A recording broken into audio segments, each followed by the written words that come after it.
Have you often wondered why some of the happiest people are found in the most unexpected situations?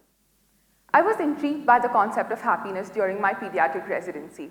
I found myself surrounded by sick children who had an innate sense of joy, a joy which I just could not fathom as an adult. How were they so happy? What were they doing differently? This led me down a rabbit hole of trying to understand happiness more deeply. The doctor in me, though, could not help but break everything down scientifically. I really wanted to understand this intricate dance that our hormones play in order to make us happy. We have dopamine, which, like the fireworks, provides us with short bursts of joy. It's released, for example, when we receive those likes on a social media post, or when we consume intoxicants. That happiness is due to dopamine. While it's brief, it gives us the highest of highs, but is followed by a crash, and that crash leaves us craving, sowing the seeds for an addiction. Next up, we have serotonin, which, akin to a river, sustains us through long periods of engagement. For example, like when we're playing a team sport or playing a musical instrument. And lastly, we have oxytocin, which, just like a lighthouse, which stands unwavering in tempestuous seas, oxytocin has the capacity to give us happiness in periods of commitment, consideration, and connection. But this didn't help me understand why happiness looked so different for everyone. Yes, there is a biological basis, but what makes people feel happy differently? Happiness proved to be an elusive emotion, much like a puzzle, where everyone had different puzzles of happiness with them. Each piece of that puzzle was so different for different people. For some of us, we had so many pieces, much like a 1,000-piece puzzle. For others, however, they had smaller puzzles. For some, their puzzle seemed complete, while for others, they struggled to fit these pieces together. And then there were those for whom their puzzle seemed pretty much complete, but they were always one piece short. I look at these pieces as different aspects of our lives. For example, relationships, health, achievements. All these pieces come together in order to help us feel happy. And for every single person, these pieces play a pivotal role in trying to make them happy. But this brings me to one very important piece, which we all have in common today: social connections. In today's world of technology, we have so much power just at our fingertips. This much power our parents and grandparents could not have even imagined. We can literally control the world from our fingers. But what it's also done to us is that it has distanced us from life itself. Today, we're reduced to a number, and we're reduced to an algorithm. Our self-worth is determined by the number of likes we receive on a social media post, and the number of friends we have is determined by the faceless accounts which follow us on social media. In this climate, however, how does one try to become happy? What do we do? The World Health Organization understood social connection to be one of the greatest aspects that would require their attention in the 21st century. In 2023, they launched a commission on social connection, recognizing loneliness as a health threat. Today, 1 in 4 older adults face social isolation, and 5 to 15% of adolescents face loneliness. These are not small numbers. 5 to 15% adolescents face loneliness. It definitely has something to do with us chasing those short bouts of pleasure and increasing our dopamine, or trying to sustain in long activities as we hustle through life and increasing our serotonin.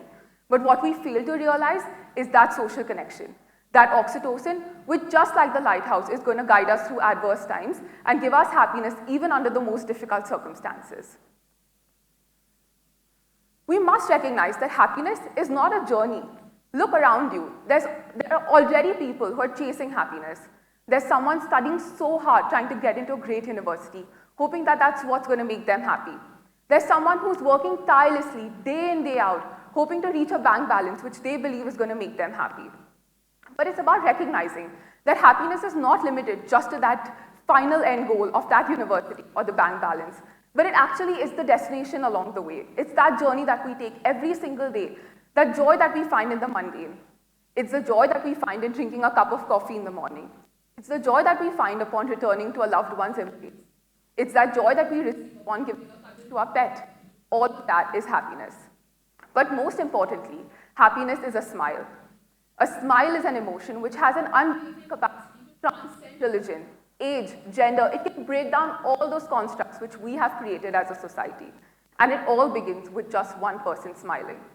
A smile has the ability to carry forward to so many more. It's not limited just to yourselves. So many more are going to take that smile forward. And in this world, we're surrounded by so much uncertainty. We feel so insignificant, so incapable. How do we then begin fostering social connections? Is anyone really going to listen to us? But we must remember that just as a line starts with a dot, similarly, one action towards happiness is all that we need to take, just one step. And that one step lies in gratitude. Gratitude is the ability to give thanks. It's the ability to appreciate what's around you. I would like to engage all of you in a gratitude exercise just for a minute. If you could all think about one inconvenience that you've had today, something that didn't go according to what you planned. Maybe it was the traffic, maybe it was a pothole that your car went into. I hope that you're all thinking about an inconvenience as you listen to this. But did that inconvenience bring something good to you? For example, did that traffic jam give you a chance to call up an old friend? Or did that pothole then become a puddle that a kid jumped into?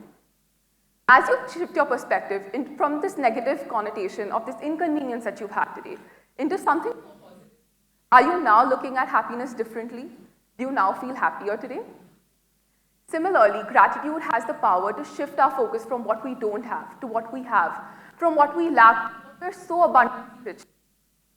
And with gratitude, it becomes so easy to foster social connections because now we appreciate all those around us so much more. We give thanks to all those that are around us for all that they do, they don't do, their support, their presence, for all of it. And that's what's going to build social connections. Coming back to the theme of the butterfly effect, one smile, one act of kindness is all that's required to set these ripples of positive changes which continue through the world. Because for those who find lemonade instead of lemons, they're not finding it, they're actually making it. And for those who see the light at the end of every tunnel, they're not just seeing it, they're actively seeking it out. We must remember that happiness is a choice we make every single day. It's a decision that we make upon waking up. Today I'm going to be happy.